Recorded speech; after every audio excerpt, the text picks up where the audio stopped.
Grabe, paano ka nga ba naman makapag-work from home pag ganito yung eksena ng bahay mo?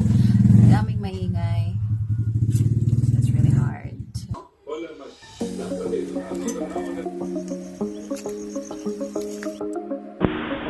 Reveal to you what are the things I do as a virtual assistant and how you can position yourself the way I do it.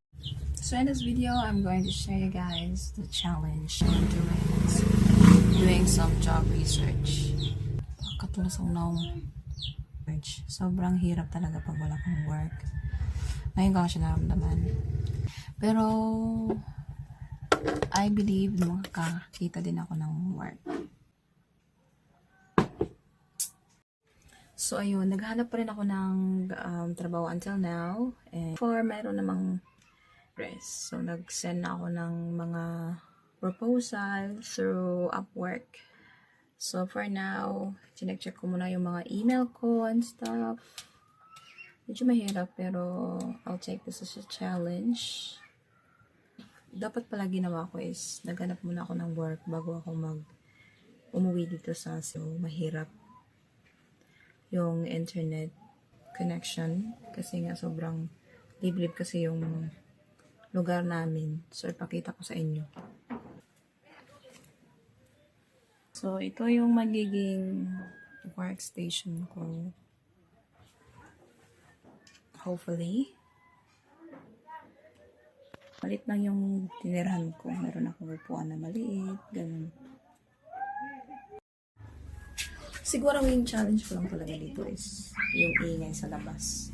Kasi, dito kasi sobrang tabi lang siya ng kalsada. Pakita ko sa inyo, ha?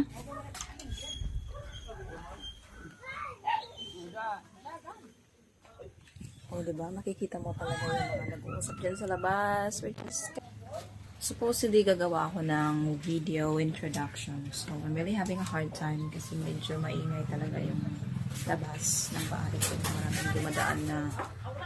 Maraming dumadaan na motor. So, challenge. So, pag hindi pa rin ako makakuha ng client, I guess, ayoko na talagang bumalik sa BPO. Si Maximo?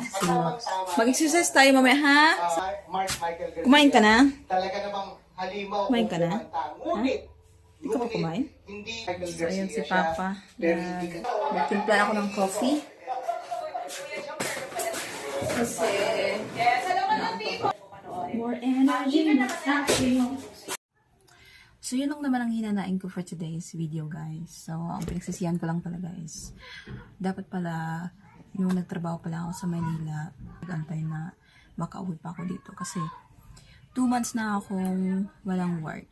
And, sobrang hirap pag wala kang work. Maybe, so yun lang naman ang gusto ko i-share. So, dun sa mga nagpa-plan na mag-quit sa work, make sure na meron na kayong malipatan. Kasi sa akin, kasi I feel na ang dami kong nasasayang na araw na yung 2 months na wala akong ginagawa, I could have work na. Ako kasi, ang ginawa ko is nag-transition ako from 9-to-5 job.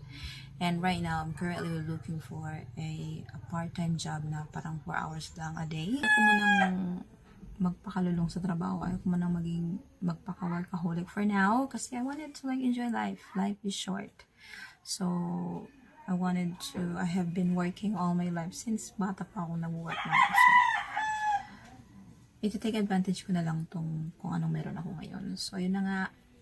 Yun na ang gusto ko i-share for today's video, guys. And hopefully, so sana mag-subscribe kayo. And don't forget to click the subscribe button. And see you in my next video.